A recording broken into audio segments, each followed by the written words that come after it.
मेरी मंत्रा दाई। माला गले में मत दो रानी, गला काट कर ही फेंक दो, जिससे तेरे बुरे दिन अपनी आंखों से न देख सकूं। चुप रहे, न जाने क्या बातें करती रहती है।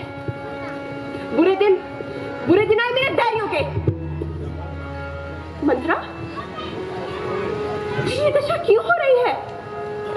क्या हुआ है तुझे? तेरी ये दशा देखकर मुझे आशंका होने लगी है। राम तीनों भाइयों सहित और महाराज सहित कुशल से तो है? सब कुशल से, तुम्हारी ही कुशल नहीं दिखाई देती। मैं तो खुशियों के सागर में डुबकियां लगा रही हूँ। मुझे तो एक ही बात दिखाई देती है कि मेरा राम कब राजा बनेगा, कब अयोध्या के सिंहासन पे बैठेगा। हाय हाय हाय, फूट गए करम। मुझे तेरा रूप अच्छा नहीं तो बातें तो अच्छी कर। व्यर्थ की बातें बनाई जा रही है। ओहो, अच्छा तो समझी। तुझे लगा लाला ने कुछ कहा है ना, क्योंकि मेरा राम किसी को कुछ कड़वी बातें कह ही नहीं सकता। क्यों कहेगा? सबसे मीठा रहकर ही तो सारा अयोध्या का राज हड़प कर जाएगा। गरम जली तेरी जीभ खिंचवा लूंगी, समझी? अरे राम बड़ा है, वही राजा बनेगा, और सूर्यवंश की रीत यही है। रीत का परिणाम सोचा है कभी? राजा बनेगा राम और भरत बनेगा दास, और तू बनेगी दासी। अरे पुत्र बुद्धि, ओफो, तेरे मन में राम के लिए ऐसा विचार कहां से आ गया? मेरा राम अपनी जननी कौशल्या से अधिक प्रेम मुझे करता है, और अपने छोटे भाइयों को अपने प्राणों से भी अधिक प्रेम करता है। तेरी तो बुद्धि मारी गई है। बुद्धि मेरी मारी गई है या तुम्हारी? वह दिन भूल जाओ रानी, जब राम तुम्हारे स्नेह का स्वांग रचता था, भरत को प्राणों से भी प्यार करने का ढोंग बताता था। अब तो भरत के प्राणों की चिंता करो। भरत राम के राज्य का काटा है, और उसे वह रास्ते से हटाने के लिए राम न जाने कैसे कैसे षड्यंत्र रचेगा। हे प्रभु, हे भगवान, मेरे भरत की रक्षा करो, मेरे भरत की रक्षा करो, मेरे भरत की रक्षा करो, मेरे भरत की रक्षा करो प्रभु, मेरे भरत की रक्षा। चुप हो जा। ये कैसा विष बोल रही है? ये कैसे विष बोल रही है? विष और अमृत में तुझे फर्क पता होता तो आज ये दिन ना आता। तू समझती रही कि राजा तेरा गुलाम है। उसके कपटी कपट का मन नहीं देखा तूने। पहले तो भरत को ननिहाल भेज दिया, और फिर राम के राज तिलक की घोषणा झटपट कर डाली। नहीं मंत्रा, नहीं, चली जा यहाँ से। इस प्रकार मुझे बहका मत। इतना बड़ा कुचक्कर, ऐसा घोर षड्यंत्र, इसकी तो मैं कल्पना भी नहीं कर सकती। ऐसी कुटिल कुमती तुझमें किसने भर दी? एक बात बता, इस तरह आग लगाने में तेरा क्या लाभ होगा? मेरा लाभ? संसार में सभी स्वार्थी नहीं होते, कुछ हितैषी भी होते हैं। मैंने बचपन से तुझे अपनी गोद में पाला, कोमल फूल के समान तुझे संभाल संभाल कर रखा है। उस फूल को पत्थर पर रखकर कोई पांव से कुचलने लगे तो क्या मेरा कलेजा नहीं फटेगा? इसी दुख के मारे कह रही हूं, मेरा क्या, तेरा पुत्र राजा बने या कौशल्या का, मैं तो रानी बनने वाली नहीं, परंतु तू राजा की चहेती रानी बनकर जो अकड़ रही है ना, तू दासी बनकर रह जाएगी, मेरी तरह दासी। दासी? किसने कहा से मुझे दासी बनाने का? मैं किसकी दासी बनूंगी? अपनी सौत की। वह तुझसे अपने चरण धुलाएगी, चरण। दीदी, दीदी नहीं, वो ऐसा कदापि नहीं कर सकती, कदापि नहीं। दीदी? जिसे तू दीदी दीदी कह रही है ना, उस नागिन ने एक ही डंक ऐसा मारा कि जिस राजा को तू अपनी उंगलियों में जीवन भर नचाती रही, उसी के हाथों तेरा सर्वनाश करवा डाला। राजा ने राम के राज तिलक की घोषणा पहले से ही कर दी थी। इस बात की भनक तुझे लगने भी दी। इतने दिन से यह षड्यंत्र चल रहा होगा, इसकी तुझे हवा भी लगने दी। मेरी भोली रानी, तू सौत के विष को नहीं जानती। सौत मिट्टी की भी हो, वह भी जहरीली होती है।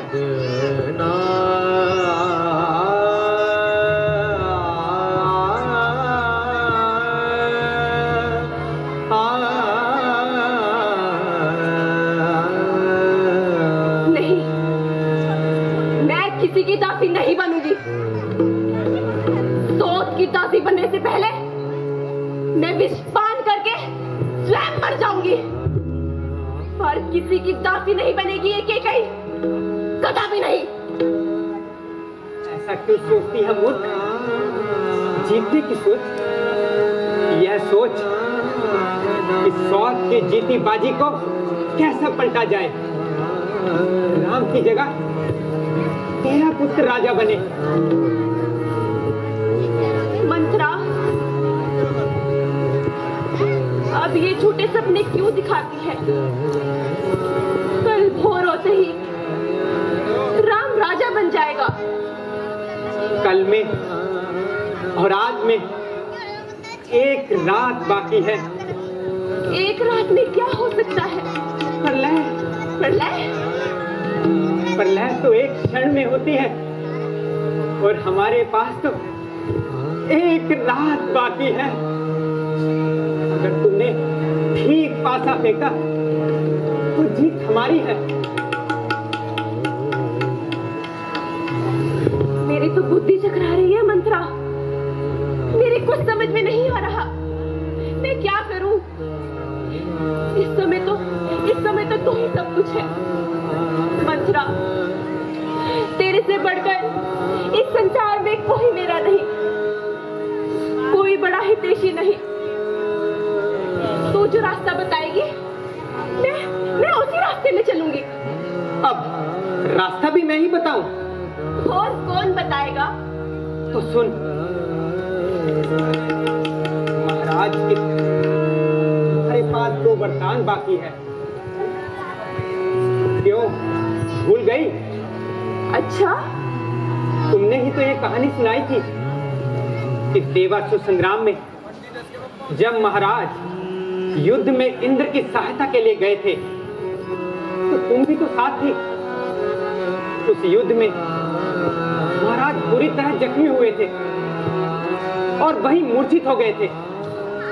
तब तुमने साथी बनकर बहुत बहादुरी से महाराज के जीवन की रक्षा की थी, जिससे प्रसन्न होकर महाराज ने तुम्हें 2 वरदान दिए थे कि मांगो। क्या मांगती हो रानी? तब तुमने कहा था फिर कभी मांग लूंगी। अब वह वर मांगने का समय आ गया है रानी, जिससे अपना काम बन जाएगा। अच्छा, हमारी पहली मांग होगी राम की जगह भरत का राज्याभिषेक। वाह मंत्रा वाह,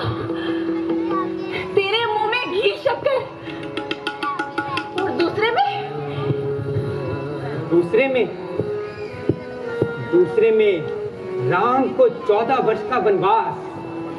राम को वनवास? परंतु राम को वनवास क्यों?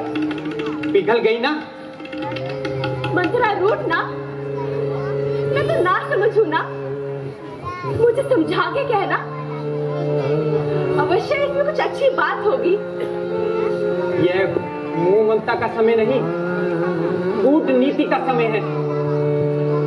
राम ने अयोध्या की प्रजा में भी अपना जादू डाल रखा होगा। वह राम को लेकर विद्रोह कर सकती है। उस प्रजा को अपने वश में करने के लिए कुछ वर्ष तो लगेंगे ना? लगेंगे कि नहीं? हाँ, लगेंगे। 14 वर्ष में भरत राम की जगह मध्य में अपना सिक्का जमा लेगा।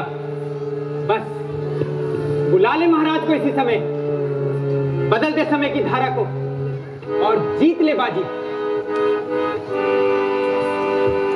बस मंत्रा, बस। यहाँ से आगे कई सब संभाल लेगी। मैं अभी कोपा बन जाती हूँ और ऐसा स्वांग करूंगी कि महाराज मुझे मेरे वचन देने में विवश हो जाएंगे।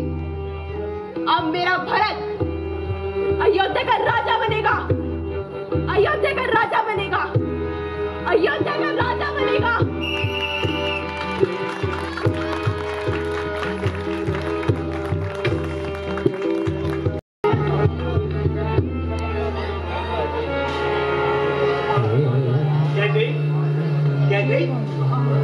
कहाँ हो रानी?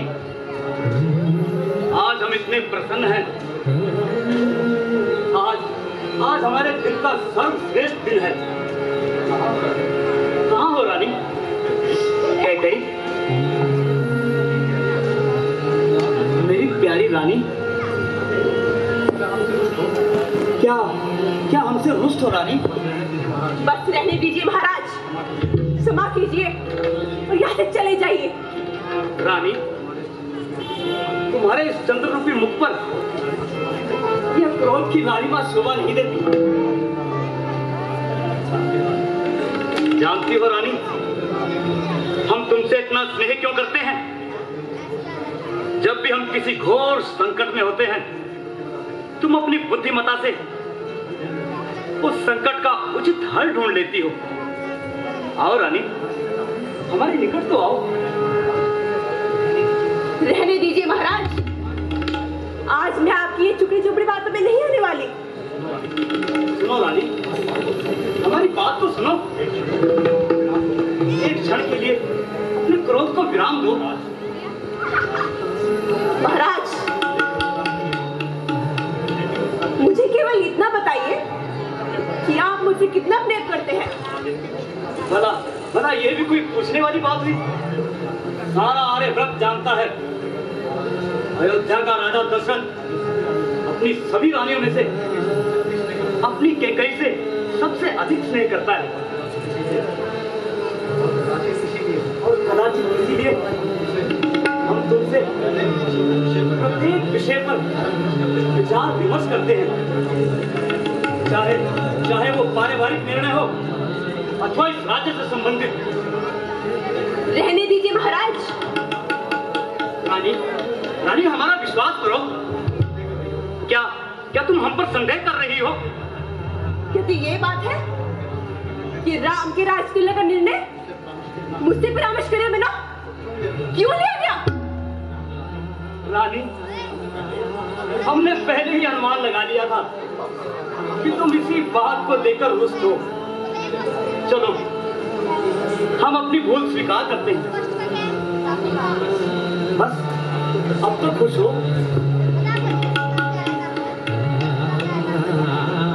रानी, हमें अपना वो मनोहारी रूप दिखाओ जिसे देखकर हम आनंदित हो जाएं। प्रश्न तो ये है महाराज, जब यहाँ भरत और शत्रुघ्न नहीं है तो आप ये निर्णय कैसे ले सकते हैं? क्या आपको ज्ञात नहीं कि उत्तराधिकारी का निर्णय सभी अतिथि भी लिया जाता है? रानी, मैं तुम्हें विस्तार पूर्वक सारी बात बताता हूँ। आज जब राज्य सभा आरंभ हुई तो कुलगुरु वशिष्ठ जी ने मुझसे कहा कि अब आपकी चौथी अवस्था आ गई है। अब आपको अपने राजकुमारों में से किसी एक योग्य राजकुमार को चुनना होगा। जैसे ही उन्होंने ये कहा तो सारी राज्यसभा ने राम के नाम की जय जयकार कर दी। फिर वशिष्ठ जी ने यह भी कहा कि कल का दिन अत्यंत शुभ है और ये लग्न कई 100 वर्षों में एक बार आता है। इसलिए कल ही राज्याभिषेक कर दो। बस फिर क्या था, सारी राज्यसभा ने इस बात का समर्थन कर दिया। परंतु मैं इसका समर्थन नहीं करती। क्या नहीं? मैं अपने पुत्र भरत को सदा सदा के लिए राम का दास बनता हुआ नहीं देख सकती। ये क्या कह रही हो? भरत और राम का दास तुम्हारे होश तो ठिकाने पर है?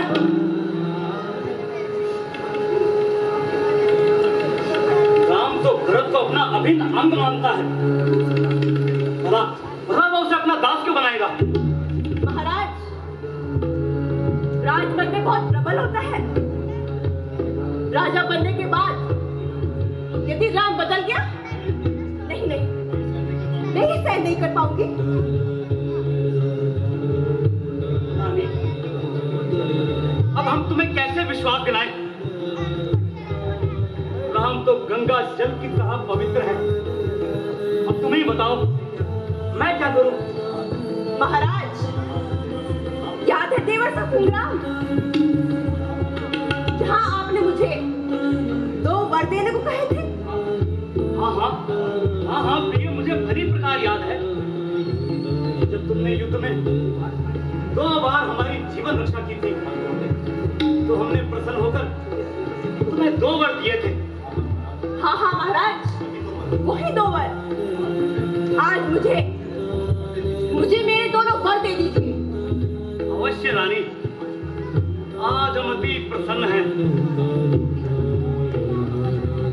आज जो मांगोगी वो मिलेगा। मांगो, क्या मांगती हो? जो मांगूंगी दे पाएंगे महाराज। रानी, हम रघुवंशी हैं। रघुकुल रीत सदा चली आई। प्राण जाए पर वचन न जाए। मांग कर तो देखो रानी। तो फिर सुनिए, मुझे मेरे पहले वर से अपने बेटे भरत के लिए अयोध्या का राज चाहिए। ये क्या कह रही हो कैकेयी?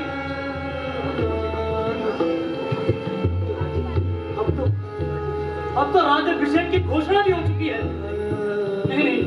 नहीं, भरत के लिए कुछ और मांग लो।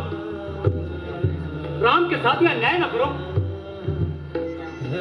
तो क्या मैं ये समझ लूं कि रघुकुल में वचन पालन करने का युग समाप्त हो चुका? क्या आप केवल नित्य वर ही दिए जाते हैं? कैकेयी, हमें धर्म संकट में मत डालो। हट न करो। आखिर भरत और राम में फर्क ही क्या है? तो फिर राज्य देने में इतना संकोच क्यों महाराज? कैकेयी, ठीक है, यदि तुम यही चाहती हो तो यही सही। हम कल भरत के राज्याभिषेक की घोषणा कर देंगे। हम अभी जाकर आपातकालीन घोषणा बुलाते हैं। ठहरिए महाराज, मैंने अभी अपना दूसरा वर नहीं मांगा। अब तुम्हें और क्या चाहिए? महाराज, जब एक वचन पूरा कर ही रहे हो तो दूसरा वचन भी पूरा कर दीजिए। कैकेयी, मुझे मालूम नहीं था कि तुम इतनी स्वार्थी निकलोगी। यदि अपने पुत्र की रक्षा करना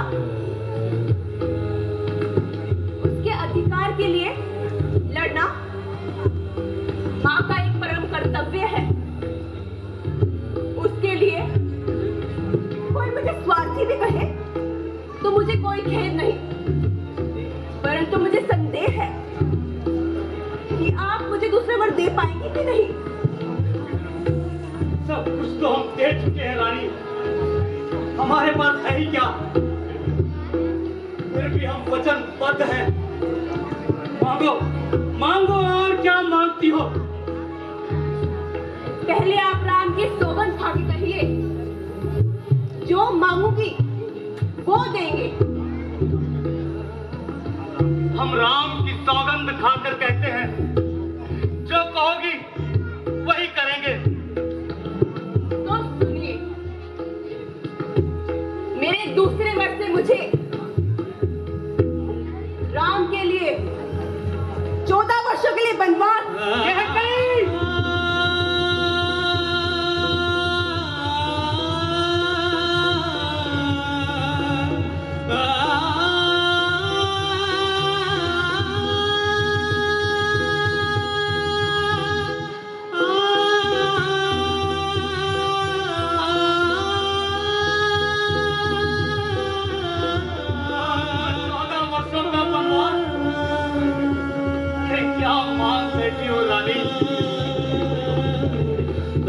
नहीं नहीं रानी, अपने शब्दों को वापस लो।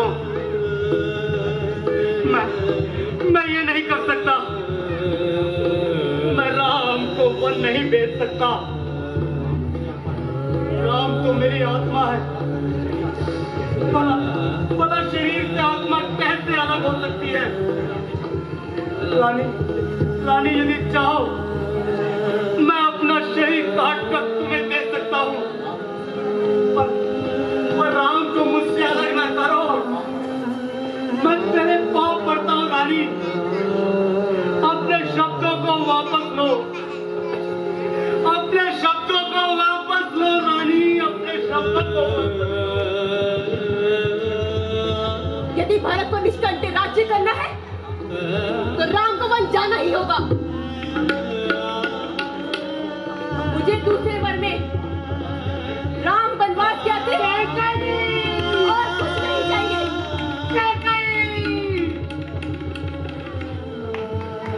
अरे निर्मोही, कुछ तो मेरी लाज रख। कल जब प्रजाजन मुझसे पूछेंगे भरत को राजा क्यों बनाया जा रहा है, राम को किस अपराध की सजा दी जा रही है, उन्हें क्या उत्तर दूंगा? उन्हें क्या उत्तर दूंगा? सभी यही कहेंगे कि आपने उन्हें वनवास भेजा। ये सब तो आपको वर देने से पहले सोचना चाहिए था।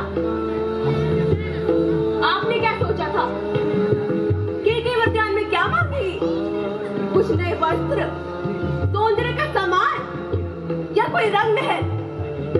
नहीं नहीं महाराज, केवल इतनी भोली नहीं है।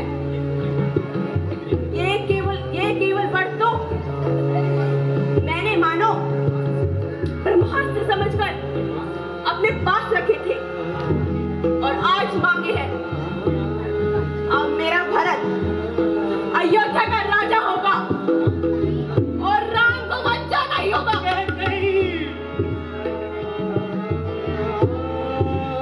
कहीं ये तू नहीं बोल रही, ये मेरा काल बोल रहा है। आज मुझे तेरे सारे क्रिया चरित्र समझ आ रहे हैं। आज मुझे मालूम हुआ जिसे पुष्प की माला समझकर अपने हृदय से लगाए हुए था, वो वास्तव में जहरीली नागी निकली। हे विधाता, ये मेरी कैसी परीक्षा ली जा रही है? अब मुझे इस अवस्था में अपमान और तिरस्कार उठाना पड़ेगा। वो तो है महाराज, यदि वचन भंग करते हो तो रघुवंश को कलंक लगेगा। यदि वचन रखते हो तो प्रजा दुष्ट हो जाएगी। सोच लीजिए महाराज, मैंने तो सुना था रघुवंशी अपने वचनों पर प्राण तक न्यौछावर तक कर देते हैं। फिर कहाँ गया वो रघुवंश, रघुवंश का गौरव? हम एक साधारण प्राणी की तरह विलाप कर रहे हैं। क्योंकि ये कुलभूषण एक पिता भी है कि कहीं मैं राम से अत्यंत प्रेम करता हूँ। यदि राम बन जाएगा तो मैं भी उसके साथ वनों में जाऊंगा। तुम अपने भरत के साथ निष्कंटक राज्य करो। मुझे भी उसके साथ वन जाने की आज्ञा दे दो, ताकि लोगों को ये लगे कि ये सारा षड्यंत्र मेरा है। नहीं महाराज, आप कहीं नहीं जाएंगे, आप यहीं रहेंगे। आपको यहाँ रहना होगा। बोलिए महाराज, बोलिए, देते हैं मुझे मेरे दोनों वर या नहीं? या मैं ये घोषणा कर दूं कि अयोध्या के महाराजा दशरथ वचन भंगी है? बोलिए महाराज, बोलिए, मुझे वर दिए या नहीं? मेरे वर दिए या नहीं? मेरे वर दिए या नहीं? दिए। रघुवंश की लाज रखने के लिए दिए। अपने पूर्वजों के सम्मान के लिए दिए। इन वरों के साथ साथ तुझे अपने प्राण भी दे दिए। कह गई पर याद रखना, राम बन नहीं जा पाएगा। सारी प्रजा विद्रोह करेगी और मैं उस विद्रोह का साथ दूंगा। राम, मेरे पुत्र राम, मुझे क्षमा करना राम। ऐ सूरदेव, कल सुबह मत होना। तुम्हारे उदय होते ही मेरे जीवन का प्रकाश चला जाएगा। राम, मेरे पुत्र राम।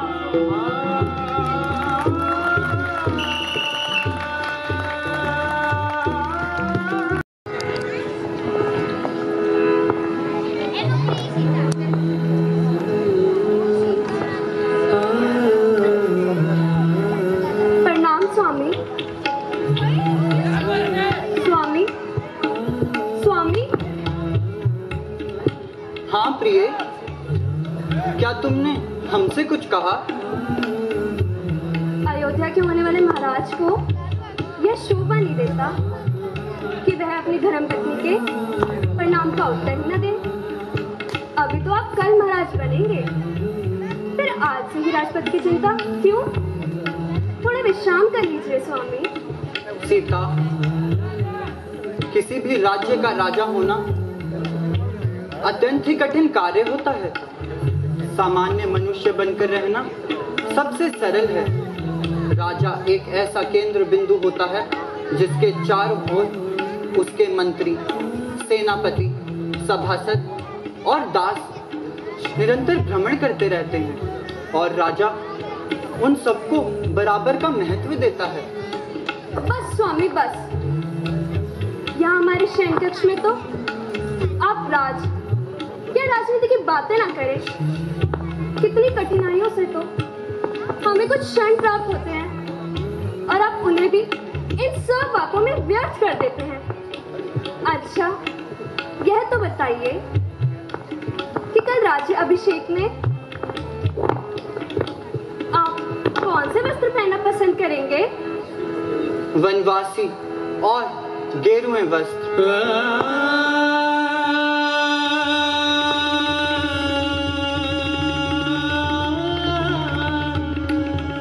क्या कह रहे हैं स्वामी? कृपया इस प्रकार की अनिष्प्रभु बातें ना करें। मैं सत्य कह रहा हूँ जनक नंदिनी। पिता ने मुझे वन का राज्य दे दिया है। स्वामी, यह सिटोरी बंद कीजिए। मुझे एकदम भय लग रहा है। स्थिति स्पष्ट करिए। सीता, माता कैकेयी ने पिताजी से 2 वर मांगे हैं। एक वर से भरत को अयोध्या का राज और दूसरे वर से मुझे 14 वर्षों का वनवास। स्वामी, यह अचानक किस प्रकार? मुझे कुछ समझ नहीं आ रहा। प्रिय, माता पिता की आज्ञा का पालन करना प्रत्येक संतान का कर्तव्य होता है। वे वचनबद्ध हैं और उनके वचनों को पूर्ण करना मेरा परम धर्म है। मैं प्रातः काल होते ही वनवास की ओर प्रस्थान करूंगा। तुम विश्राम करो। मैं अन्य सभी से विदा लेकर अंत में तुम्हारे पास आता हूँ। स्वामी, कृपया एक क्षण रुक जाइए। मैं आपसे कुछ पूछना चाहती हूँ। प्रिय, माता पिता के आदेश के अतिरिक्त तुम जो कुछ पूछना चाहती हो निसंकोच होकर पूछो। स्वामी, यह बताइए, क्या प्राणों के बिना शरीर जीवित रह सकता है? क्या चांद के बिना चांदनी और सूर्य के बिना प्रकाश संभव है? नहीं प्रिय, यह असंभव है। तो फिर आपने कैसे सोच लिया कि आपके बिना सीता इन महलों में आनंद पूर्वक रह सकती है? स्वामी, मैं भी आपके साथ चलूंगी। नहीं प्राण प्यारी, तुम वन की भयंकरता को नहीं जानती। वहाँ अनेक प्रकार की कठिनाइयां होती हैं। कभी कभी कंदमूल फल खाकर ही संतोष करना पड़ता है। वहाँ भयंकर राक्षस और असुरों से सामना होता है। तुम तो अत्यंत कोमल हो और सौम्य हो। तुम वहाँ नहीं रह पाओगी। तुम यहीं पर रहकर माता कौशल्या की सेवा करो। स्वामी, आप स्वयं कह रहे थे ना कि माता पिता की प्रत्येक आज्ञा का पालन करना संतान का कर्तव्य धर्म है। अब आप ही मेरे माता पिता की आज्ञा का पूर्ण करने में अवरोध उत्पन्न कर रहे हैं। वह कैसे जनक नंदिनी?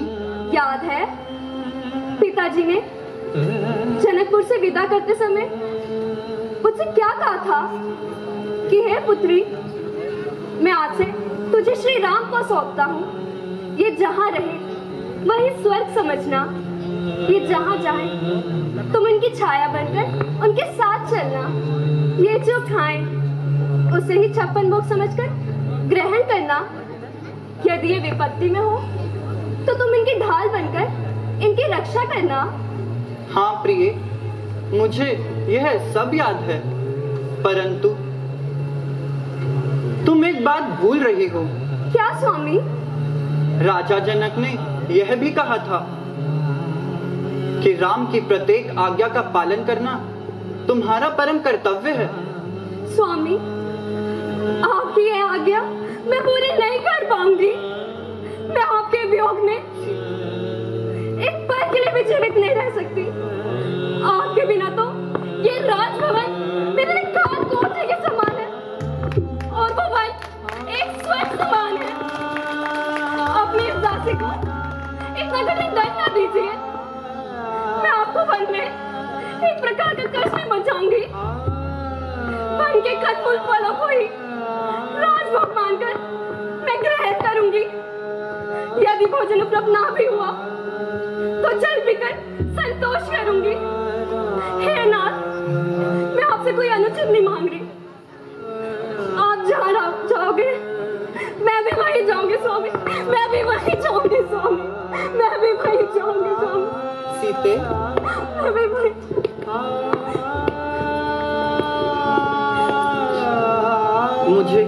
मुझे पूर्ण विश्वास हो गया है सीते कि तुम अपनी हट नहीं छोड़ोगी। चलो अब शांत हो जाओ, जाओ वन जाने की तैयारी करो। जो आज्ञा स्वामी।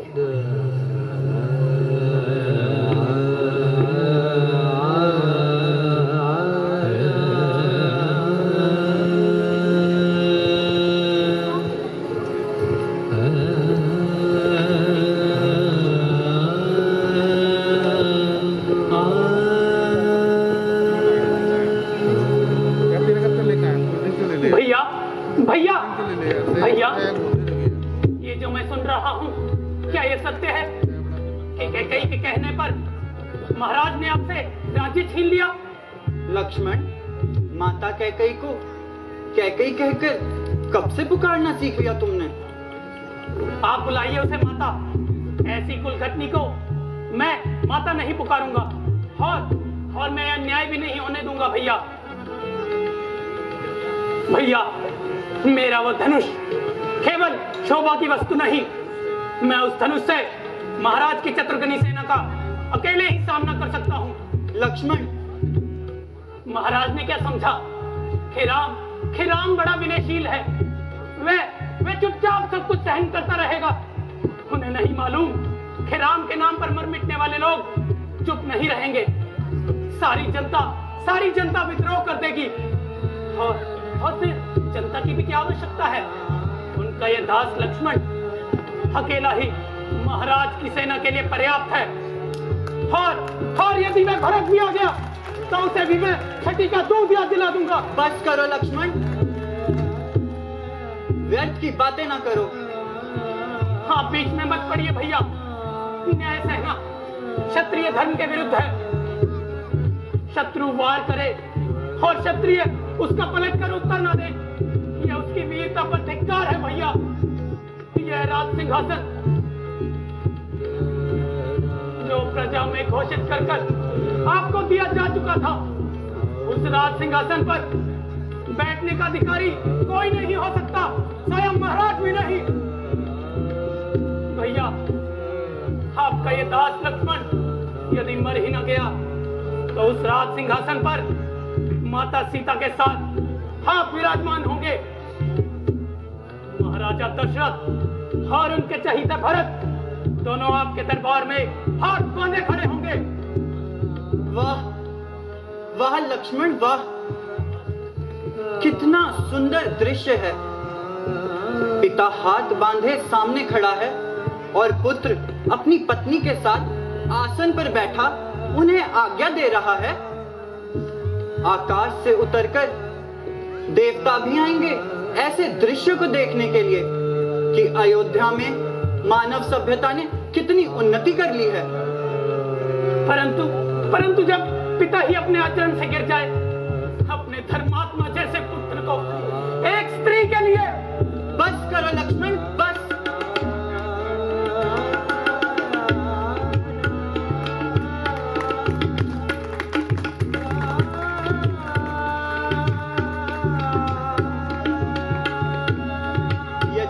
यदि तुम्हारे इतने ही नीच विचार हैं तो मुझे भैया कहना छोड़ दो। भैया, और आज के बाद मुझे अपना मुख न दिखाना। भैया, ये आप क्या कह रहे हैं? मैं आपके बिना कैसे जीवित रह पाऊंगा? भैया, आप ही तो मेरे भगवान हैं। आपके साथ कोई अन्याय करे, आपके साथ कोई अन्याय करने की बात करे तो मैं कैसे चुप रह सकता हूँ? यह तुमसे किसने कह दिया लक्ष्मण कि मुझ पर कोई अत्याचार हो रहा है या मुझ पर कोई अन्याय हो रहा है? यह बातें जो तुमने कही, अत्याचार तो यह है जो तुम अपने बड़े भाई और पिताजी पर कर रहे हो। पिता पर? हाँ, पिताश्री पर। उनकी पीड़ा को समझते हो लक्ष्मण?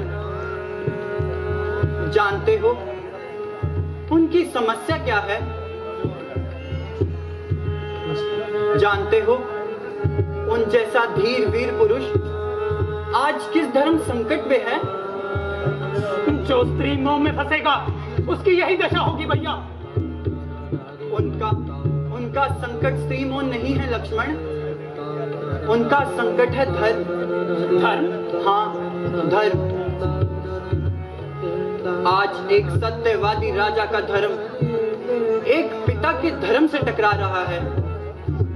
वह सत्य का पालन करें या अपने पिता के धर्म को निभाएं, यही समस्या उनके दुख का कारण है लक्ष्मण।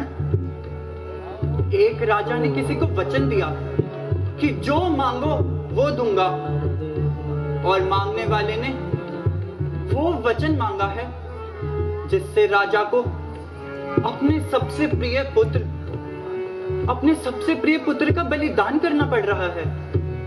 यदि वह वचन को तोड़ें तो न केवल अपनी सुकृति नष्ट करें, अपितु संपूर्ण कुल की कीर्ति को भी कलंक लगा दें। और यदि वह वचन रखते हैं तो वो पुत्र जिसके बिना वह जीवित नहीं रह सकते, उसे वन के कांटे कंकड़ों में धकेल दे 14 वर्षों के लिए। लक्ष्मण, तुम उनकी पीड़ा को क्यों नहीं समझते भैया? उनकी अवस्था आज उस घायल शेर की तरह है जो किसी शिकारी के जाल में फंस गया हो। और ऐसे असहाय पुरुष पर तुम अपने तीर चलाकर अपनी वीरता दिखाना चाहते हो, तो धिक्कार है ऐसी वीरता पर।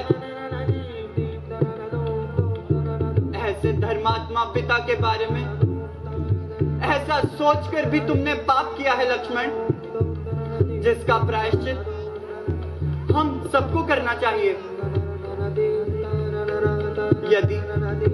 यदि उन्हें अपने धर्म की चिंता ना होती तो वे आज इतने दुखी ना होते। आज जब मैंने उन्हें इतनी असहाय अवस्था में देखा तो मुझे अपने ऊपर गिलानी हो आई कि मेरे कारण मेरा वीर, महान और धर्मात्मा पिता इतना दुखी है। मैंने अपना कर्तव्य निश्चित करने में एक पल की भी देरी नहीं की। एक पुत्र होने के नाते मेरा एक ही कर्तव्य है कि मैं वही कार्य करूं जिससे उनके धर्म, सत्य और प्रतिष्ठा की क्षति ना हो, बल्कि उनकी कीर्ति बढ़े और उनका यश मलिन ना हो। लक्ष्मण, हमारे जैसे पिता तो किसी को बड़े भाग्य से मिलते हैं, परंतु यदि किसी का पिता दुराचारी भी हो, चाहे संसार उसे त्याग भी क्यों ना दे, फिर भी पुत्र का धर्म है कि वह अपने पिता को भगवान की तरह पूजे, क्योंकि लक्ष्मण, पिता मनुष्य का प्राण दाता होता है। लक्ष्मण, जो पिता की भक्ति नहीं करते तो देवता तो क्या, स्वयं भगवान भी उनकी पूजा को स्वीकार नहीं करते। भैया, तो क्या मैं माता कैकेयी के इस अन्याय को चुपचाप सहन करूं? मैं माता कैकेयी को दोषी नहीं मानता लक्ष्मण। भैया, हाँ लक्ष्मण, बचपन से लेकर आज तक जो माता कैकेयी ने हमें स्नेह दिया है, तुम भूल गए? वो तो निश्चल प्रेम की एक ऐसी पवित्र नदी है जिसमें सदा स्नेह की लहरें उठती रहती हैं। ऐसी निश्चल प्रेम की नदी एक दिन में कैसे सूख गई, ये मेरी समझ में नहीं आता भैया। संसार में बहुत सी बातें ऐसी होती हैं लक्ष्मण जो किसी की समझ में नहीं आती। अकस्मात एक दिन कोई भूकंप आता है जो मनुष्य के जीवन को उथल पुथल कर देता है।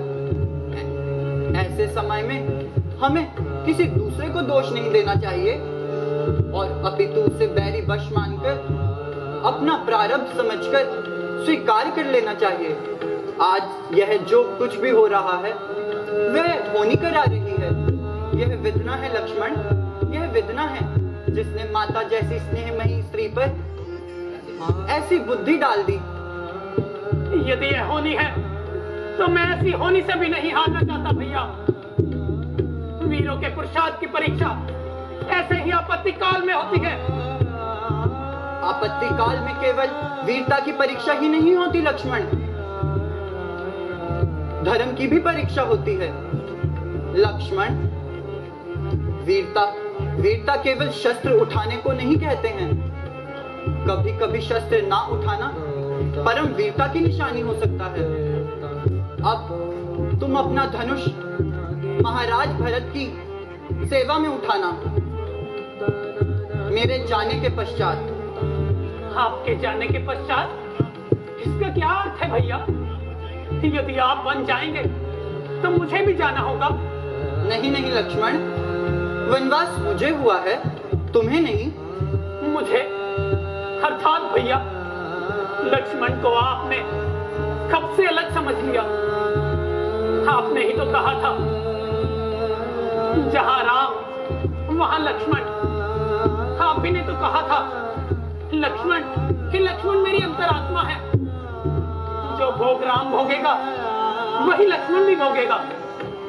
लक्ष्मण, भरत और शत्रुघ्न भी यहाँ नहीं है। माता पिता, सगे स्नेही, वो परिवारजन, उन सबको कौन सहारा देगा भैया? भैया मेरे तो गुरु, माता पिता, सगे स्नेही केवल आप हैं। मेरे तो धन, घर, गति, सदगति सब कुछ आप में ही निहित है भैया। आपसे अलग तो मैंने कभी अपनी कल्पना भी नहीं की। क्रोध के आवेश में आकर यदि मैंने कुछ अनुचित कहा हो तो मुझे क्षमा कीजिए भैया। मुझे इतना क्रूर दंड ना दीजिए। मेरा त्याग ना करो, मेरा त्याग ना करो भैया। लक्ष्मण, मैं तुम्हें अपने साथ नहीं लेके जा सकता। माता सुमित्रा क्या कहेंगी लक्ष्मण?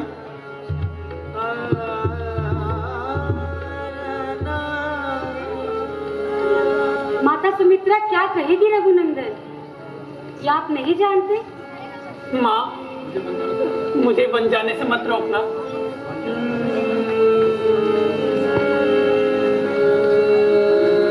वन्य नगर में तुम्हें क्या लेना देना? तुम्हारे लिए तो जहाँ राम है वही तुम्हारी अयोध्या है पुत्र। यदि राम बन जाते हैं तो इस अयोध्या में तुम्हारा क्या काम? माँ, आज तुमने मेरा मस्तक गर्व से ऊंचा कर दिया। परंतु मुझे तुम पर तब गर्व होगा जब तुम 14 वर्ष बाद, जब मैं ये सुनूंगी तुमने अपने बड़े भाई की सेवा में कोई त्रुटि नहीं की। आज से मैं नहीं, सीता तुम्हारी माता है, राम तुम्हारे पिता है। ये यदि सो जाए तो पहरा देना, ये खा ले, यदि कुछ बच जाए तो खाना। इनके रास्ते के कांटे कंकड़ अपने आंखों से चुनना, इतनी सेवा करना कि सीता महलों के सारे सुखों को भूल जाए। लक्ष्मण बेटा, याद रखना कि संसार में सेवक का धर्म ही सबसे कठिन होता है। माँ, मैं तुम्हें वचन देता हूँ कि मैं बड़े भैया की सेवा में कोई त्रुटि नहीं करूंगा। मुझे आशीर्वाद दो कि मैं एक सच्चे सेवक का धर्म पूर्ण रूप से निभा सकूं। माँ, आप चिंता न करें। लक्ष्मण को मैं अपने प्राणों से भी अधिक सहज कर रखूंगा। भैया, लक्ष्मण, भैया, लक्ष्मण, भैया, भैया।